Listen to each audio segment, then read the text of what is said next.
In March 1967, in the heat and dust of New Delhi, a middle-aged Soviet woman wrapped in a sari walked through the gates of the United States Embassy and quietly did something that shook both Moscow and Washington. She asked for asylum.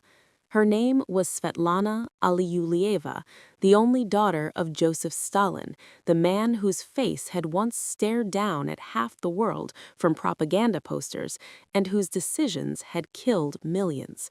By stepping across that threshold, she crossed not just a physical border, but the line between the private world of the Kremlin and the open society of the United States. To understand why that mattered so much, you have to start in the strange, insulated universe where she grew up. Svetlana was born in 1926 in Moscow, the child of Stalin and his second wife, Nadezhda Alliluyeva.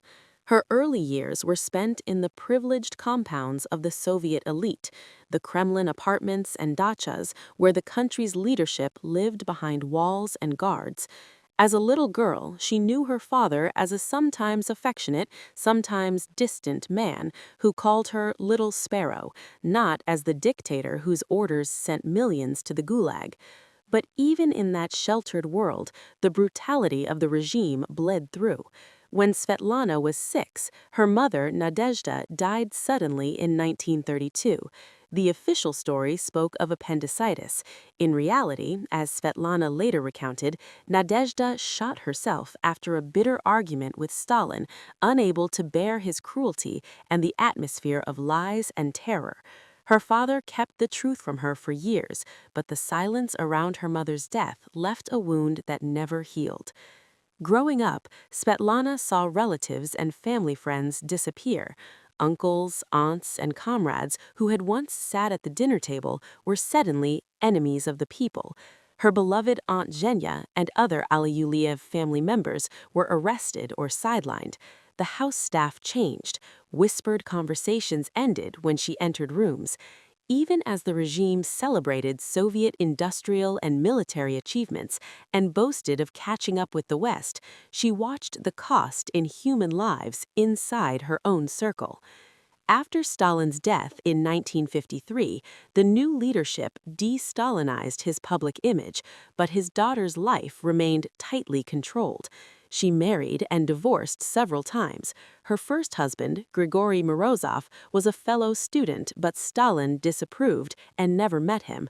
Her second husband, Yuri Zhandov, was the son of one of Stalin's closest lieutenants. That marriage also collapsed.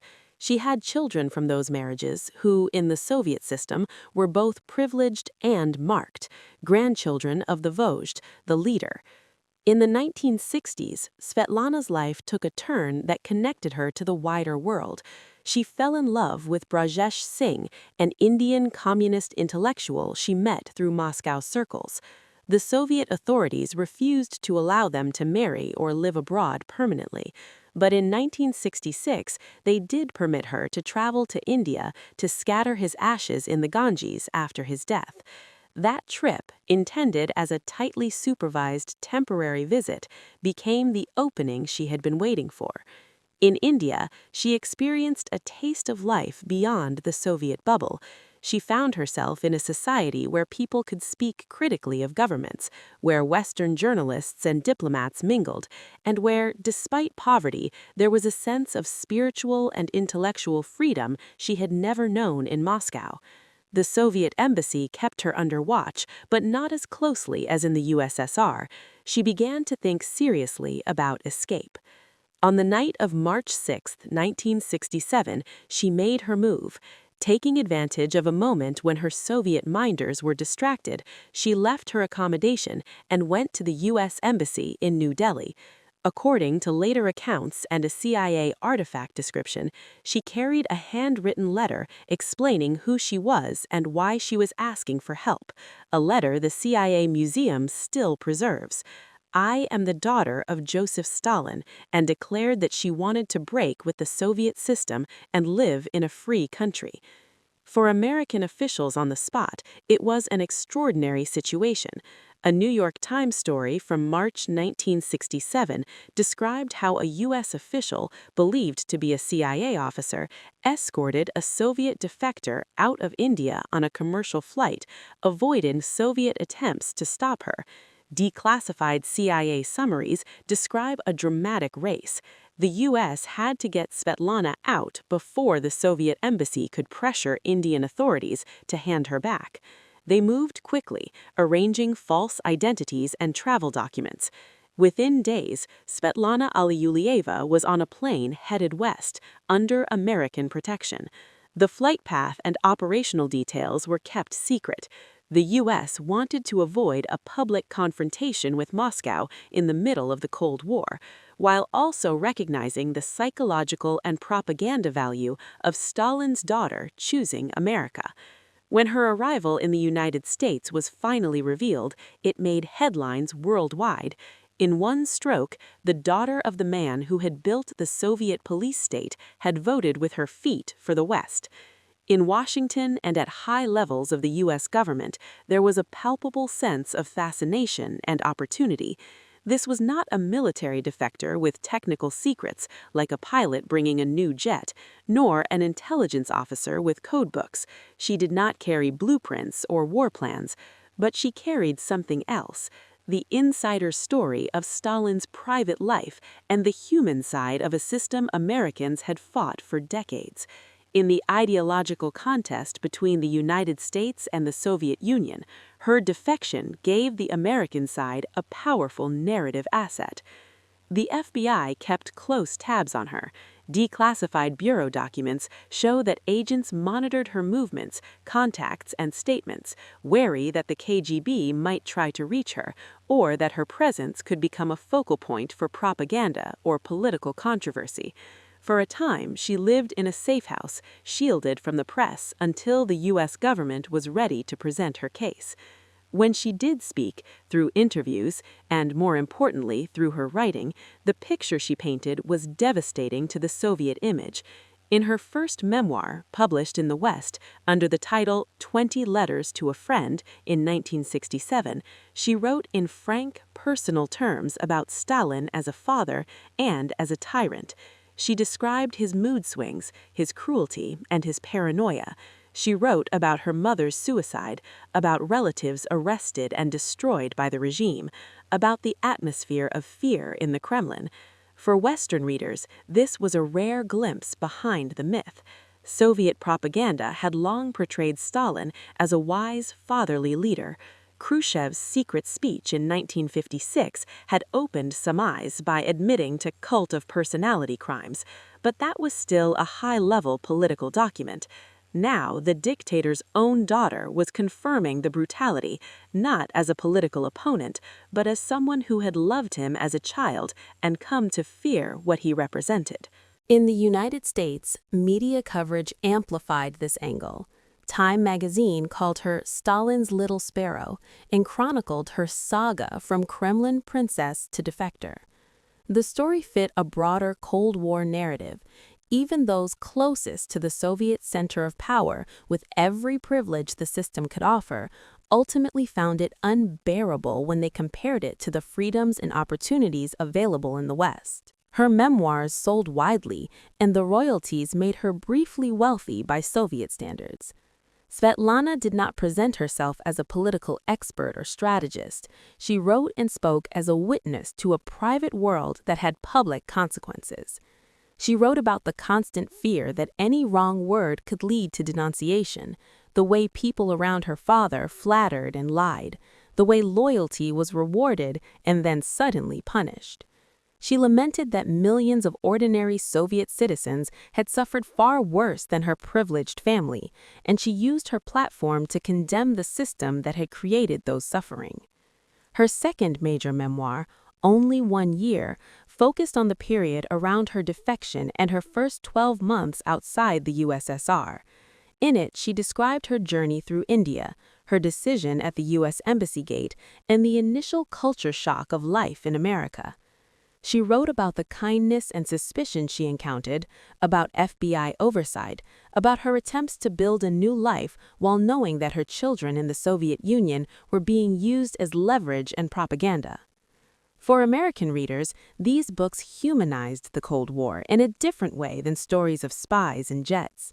They showed the emotional and moral cost of living in a system built on secrecy and fear, told not by an ideological enemy, but by a woman whose blood tied her directly to the regime's founder. They reinforced a sense of curiosity and pride, curiosity about the hidden life of the Kremlin, and pride that the daughter of its most feared ruler had chosen the United States over the land of her birth. The Soviet reaction was predictably furious. Soviet media denounced Svetlana as a traitor and a hysteric, claiming she had been manipulated by capitalist forces and questioning her mental stability. They painted her books as lies written for money and attention. Behind the scenes, the regime tightened control over her remaining family members. Her children were kept in the USSR and used as symbols of stability and loyalty, in contrast to her mother's betrayal. Over time, Svetlana's life in the West proved turbulent. She married an American architect, William Wesley Peters, joining, for a time, the community around Frank Lloyd Wright at Taliesin West.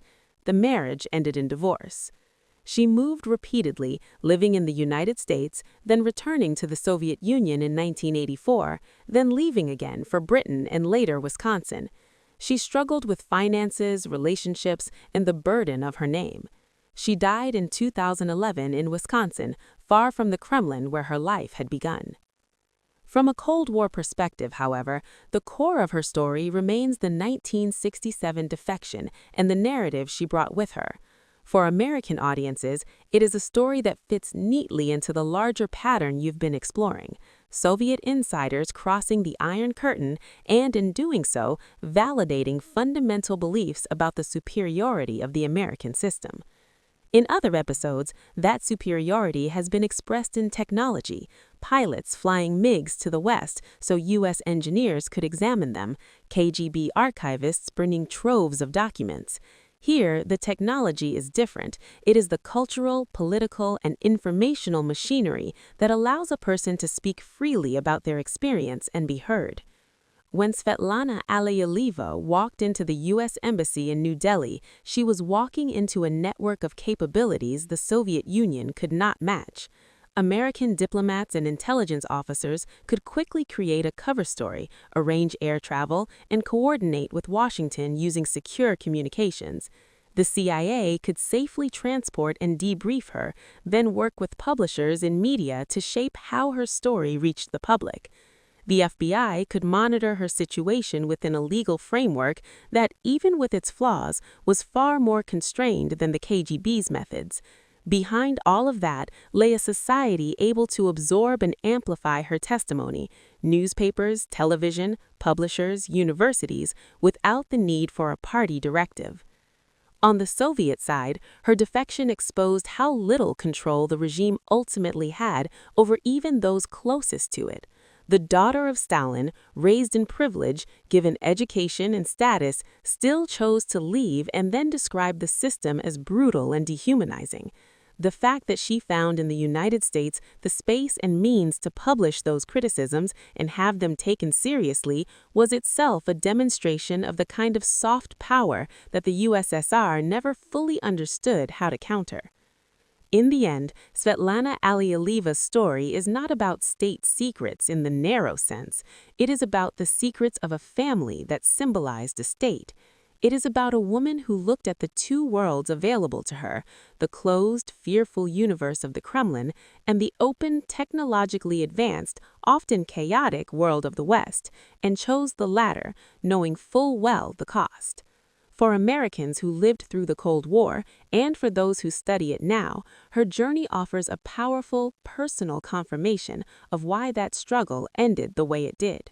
Not only because of missiles and money, but because even the daughter of Stalin decided that the future belonged on the other side of the Iron Curtain.